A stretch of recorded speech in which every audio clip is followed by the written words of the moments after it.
बताइए। मेरा नाम गड्डम सुधीर कुमार रेड्डी है।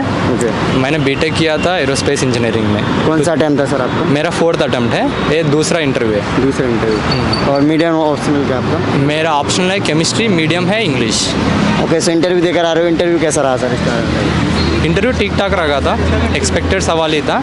कुछ पर्सनल सा सवाल थे, वही शायद मैटर करते हैं, इंटीग्रिटी का मैटर करते हैं। ओके, सो क्या क्वेश्चंस थे सर? आप पूछे थे, मैं कैमरा के ऊपर पर्सनल क्वेश्चन रिवील नहीं करना चाहता हूँ, Okay. बट ओवरऑल आप फैक्ट बेस्ड क्वेश्चंस पूछा जाएगा तो एरोस्पेस इंजीनियरिंग है मेरा। रिमोट सेंसिंग के, नेविगेशन के बारे में डिस्कस किया था। मेरे हॉबी भी कॉइन कलेक्शन था, न्यूमिस्मैटिक्स बोला जाता है उसको। Okay. सो उसके बारे में वो इंटरेस्टेड थे कि आप कैसे शुरू किया था, क्या क्या करते हो। बोर्ड मेंबर सबसे उसमें इंटरेस्टेड थे। ओके, सो जैसे कि डैप जो होता है, डैप के लिए कैसे प्रिपेयर किया था सर आप? डैफ के लिए जो है ना, हर चीज़ है। आप सीधा कॉलेज से एग्ज़ाम देने के लिए आए तो आपका जो ऑप्शनल और कॉलेज का स्ट्रीम होता है ना, वो सबसे इम्पॉर्टेंट रहता है। उसी के ज़्यादा सवाल आने से संभावना है। आप जॉब किया तो आप जॉब से ज़्यादा संभावना जॉब के रिलेटेड। आप गवर्नमेंट सर्विस में होगा तो almost all you can expect that 60 to 70% question वहीं से होंगे। ओके, फ़ोन उठा लो आप। नहीं बात कर। ओके ओके, सो सर जैसे कि जो क्वेश्चंस आपको नहीं आ रहे थे उनको कैसे रिप्लाई करने को? मैंने बोला था कि सर आई डोंट नो, वही बोला था। और कुछ क्वेश्चन थे बहुत नुआंस थे, फैक्चुअल थे। मैंने बोला कि नहीं थे। सुप्रीम कोर्ट के जजमेंट के बारे में पूछ रहा थे। मैंने बोला था sir I am not able to recollect. 2-3 साल के पहले पढ़े थे, अभी याद नहीं आ रहे थे। Right sir. Okay, so sir जो मेंस के टाइम मिलता है प्रीलिम्स के बाद, तो आपने उस टाइम पे ऐसा क्या किया कि आप आज इंटरव्यू देने आए हो? क्या अलग किया दूसरों से डिफरेंट? थोड़ा लास्ट टाइम जो गलतियाँ किया था, डैफ में कुछ चीज़ें ठीक ठाक से तैयारी नहीं किया था। स्पेशली मेरा एरोस्पेस रिलेटेड है, उसको मैंने इस बार अच्छी तरह से पढ़ के आया था, सो दैट कोई उसी एरिया से सवाल आ जाएगा तो I should not really miss it. Right sir. So sir mains के बारे में बताइए सर, जो गैप मिलता है ना प्रीलिम्स के बाद मेंस का, उस टाइम पे आपने किस प्रकार से मेंस की तैयारी करी थी, क्या स्ट्रेटजी बनाई? आप मेंस के लिए मेरे हिसाब से आप सिविल सर्विसेज मेंस का जो सिलेबस रहता है ना, उसको अच्छी तरह से आप एनालाइज करना पड़ता है। हर सब टॉपिक के लिए आप नोट्स बनना पड़ता है, और उसका जो करंट अफेयर्स उसके रिलेटेड न्यूज़ में होगा तो आप अपडेट करना पड़ता है। So by heart the syllabus and ensure that you cover every part of the syllabus. By heart करने से you may think that it is rote learning. Right. But by heart करने से सिलेबस में ना आप किस करंट अफेयर्स को किस तरफ से देखना है वो समझ में आ जाएगा। How is it relevant to the syllabus, वो आपको समझ में आ जाएगा। ओके, सो सर जैसे कि मेंस होता है, फिर उसके बाद इंटरव्यू होता है, कभी कभी क्या होता है टाइम मैनेजमेंट नहीं हो पाता, तो टाइम मैनेजमेंट के लिए क्या करते हैं?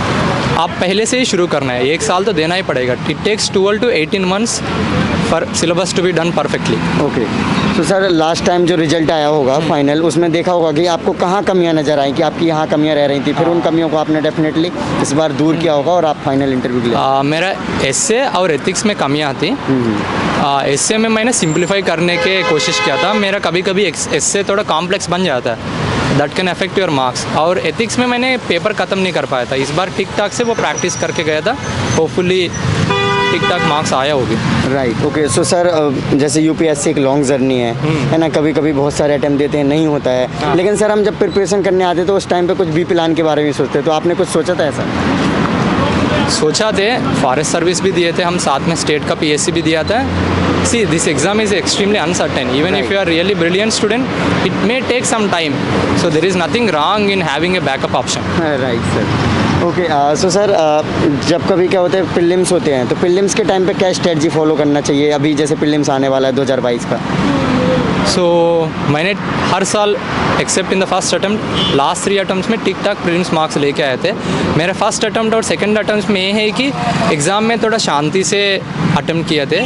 फर्स्ट अटैम्प्ट में थोड़ा एंग्जाइटी थे, बिल्कुल थे। और सेकंड अटैम्प्ट में ये कोशिश किया था कि प्रीवियस ईयर क्वेश्चन ठीक ठाक किया था, सो दैट हमको टेस्ट सीरीज़ का क्वेश्चन और यूपीएससी का क्वेश्चन अलग रहता है। सो प्रीवियस ईयर करने से आपको ये लगेगा कि कोई नया नहीं लगेगा सवाल। यूपीएससी सेट करने का तरीका अलग रहता है कोचिंग से। So I am again emphasis on emphasizing on previous year questions.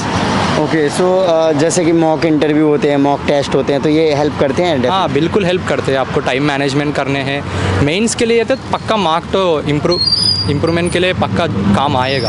Okay सो बहुत सारे कैंडिडेट बोलते हैं एथिक्स और ऐसे में नंबर कम रहेगा, तो एथिक्स और ऐसे पर आप क्या करते हैं? ठीक है, अभी मेरा मार्क्स देखना है whether I will be able to comment, क्योंकि मेरा भी लास्ट टाइम बहुत कम आए थे। बट मेरा गलती ये लगा कि क्वेश्चन चूज़ करने में ना ensure that you choose a simple essay, you don't have to be different. कभी कभी people tries to be different and fumbles in the essay. Ensure you choose a simple essay and write it in a simple manner so that examiner can understand it. Right sir.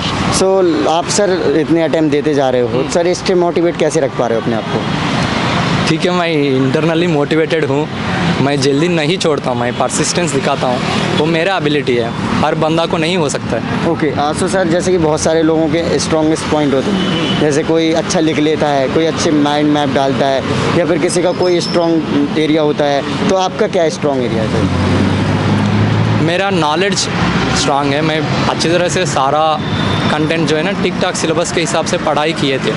So I would say my clarity of thought and depth of coverage is my strong area.